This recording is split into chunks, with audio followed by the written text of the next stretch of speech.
Welcome to Panther City BBQ.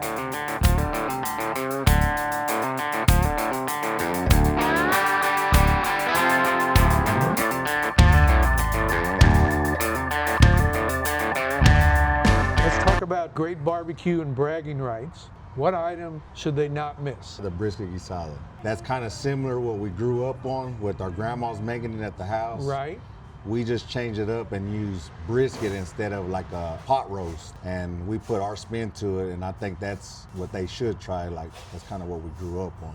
What is the number one reason you feel people should make a special trip to Panther City? You know, I think with coming to Panther City, we always like to put our family touch on it, whether it's through generations of what we had in our own kitchens with grandma or grandpa or dad or our uncle or our brother or sister's cooking, is that Tex-Mex feel, and that ties right into some of our most popular items, which would be our brisket elote as the number one item. I think that's something growing up, we always ate elote cups, mixing Texas barbecue into that, putting some smoky brisket on top. It just works, and now you're seeing it duplicated all over Texas, all over the U.S., all over the world. I just saw one in Japan yesterday. Is that right? So it's pretty cool to think that we just made something for fun that kind of just worked for us, worked for our flavor palette. We get to share that with people, and it's taken off. And I think that's what you get here when you come to Panther City, is we try to be unique.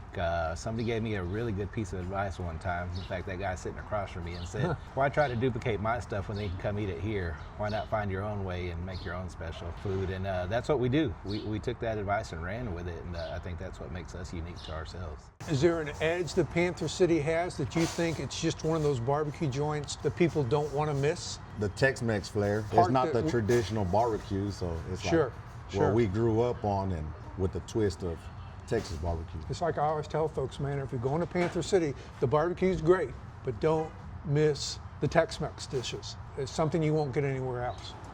When you built this business, is there anything that stands out to you that you would do different next time, or tell someone to look at when they start up theirs? To accept that you can't do it all.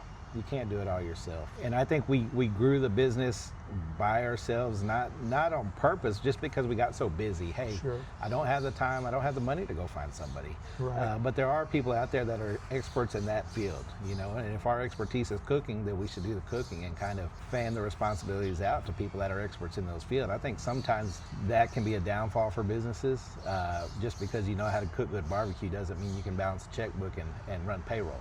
Right. And that stuff, if your food Especially is today. good, yeah, especially today.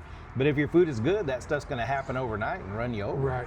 And I think that's what happens to a lot of people now, is the business grows so quick, before you know it, you're kind of under the radar, having a very small payroll and very small regulations on your business, to where all of a sudden you're a bigger business, and it's like you're playing catch up.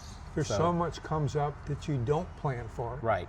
And even food items and things of that sort, where all of a sudden your time is focused on something you never thought you'd have to mess with. Exactly.